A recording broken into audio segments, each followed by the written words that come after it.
Quran. Follow the Holy Quran. There is no God but Allah. There is no God but Allah. Muhammad is his messenger. Muhammad is his messenger. Unite Muslims everywhere. Unite Muslims everywhere. Unite Muslims everywhere. Islam is the latest. All right, here we go. Allahu Akbar.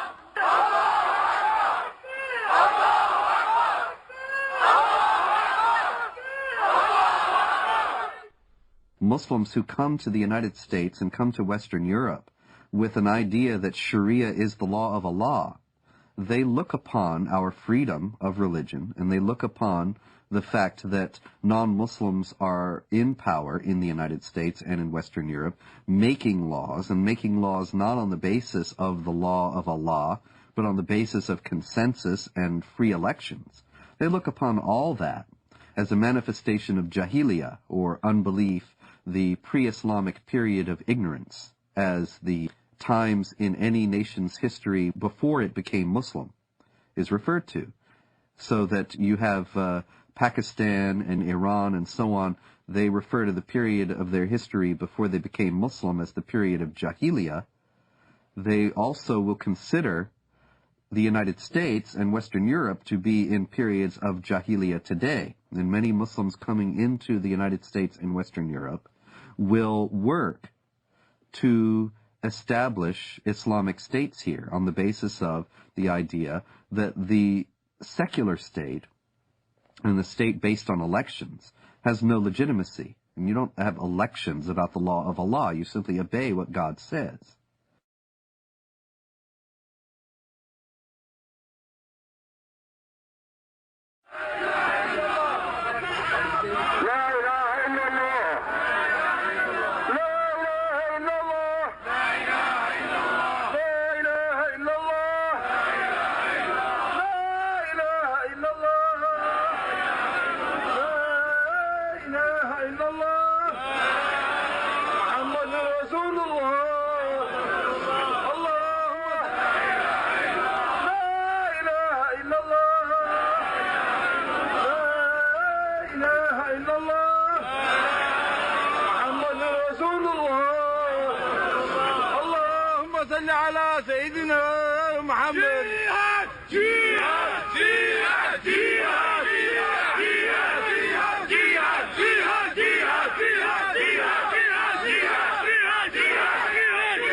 For the whole West to realize Islam is the truth. As a matter of time, Islam going to be implemented, and the giant of Islam and the giant of the Islamic State is going to rise up again, and it's going to be a fact, and it's going to be a true fact in reality. Look, the Muslims in Egypt, they go for Islamic State. Look in Bilad al-Haramain, jihad for the sake to establish the Quran. Look in Iraq.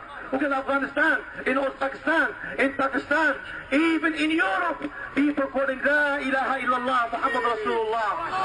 It's a matter of time. It's a matter of time the Sharia will be implemented, and the Muslim Ummah will be united.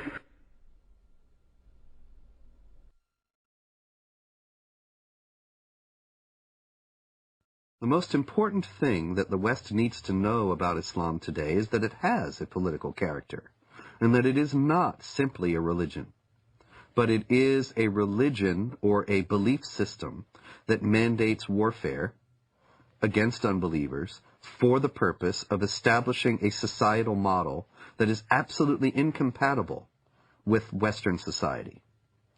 Americans need to know this. Western Europeans need to know this, because Muslims are coming into Western countries while holding these beliefs and intending to act upon them.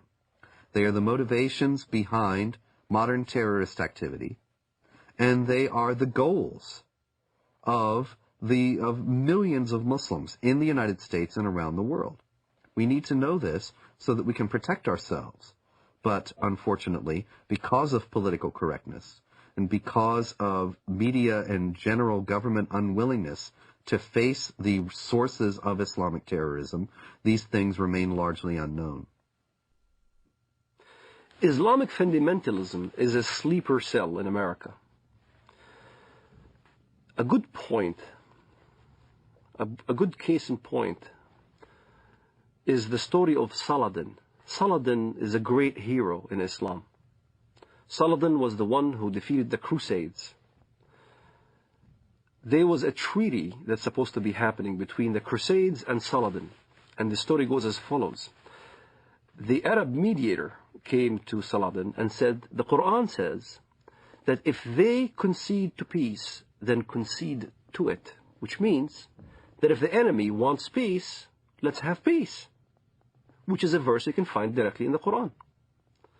And Saladin responded with a great answer when he stated to the guy, you are an Arab and I'm a Kurd. You should know the Quran better than I. Don't forget the Quran also says, why should we concede for peace when we have the upper hand? So you find both verses in the Quran. Peace, you concede to peace when you are the weaker party. This is why you hear the term Hudna. Hudna is a peace treaty, ceasefire. In Iraq, Sadr asked for Hudna because he knew he can't defeat Americans. You have Hudnas all over when the enemy is stronger than you are. But as soon as you gain strength, then you don't concede for peace. This is why the face of Islamic fundamentalism in the West has a facade that Islam is a peaceful religion, because they are waiting to have more Islamic immigrants, they're waiting to increase in number, waiting to increase in political power, and once they do, then look out. You'll see the real face of Islamic fundamentalism here in America. سيارة مفخخة بقافلة أمريكية، ويظهر الشريط أحد الأشخاص وهو يقوم بتفخيخ حافلة صغيرة بعدد من القذائف الصاروخية. قمنا بتفخيخ هذه السيارة لاعتراض رتل الأمريكي، ونقسم بالله العظيم أن غايتنا هم جنود الكفر والاحتلال، ولا نريد من وراء ذلك أن نؤذي مدنيا، لأن دم المسلم أغلى ما يكون عندنا.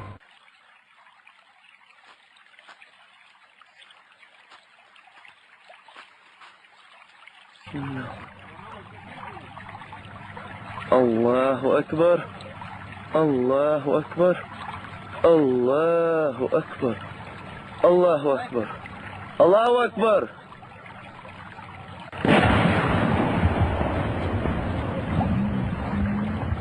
الله أكبر الله أكبر. It's unfortunate, but there is no negotiating with the jihadists. There is no striking a deal with them. Islamic law is very clear on that, and here once again is an example. We need to take Islam seriously. Islamic law does not allow for treaties. It does not allow for negotiated settlements between Muslim states and non-Muslim states. All it allows for is a temporary period of up to 10 years of hudna, or what is commonly translated as truce, to allow the Islamic forces to gather their strength. But that's not the same as peace as we know it. That's not the same as the absence of a state of war. That's only a temporary lull in a war that the jihadists consider has gone on for 14 centuries and are willing to fight for 14 more. So when you meet in fight, jihad in Allah's cause, those who disbelieve, smite at their necks, till when you have killed and wounded many of them, then bind a bond firmly on them, take them as captives.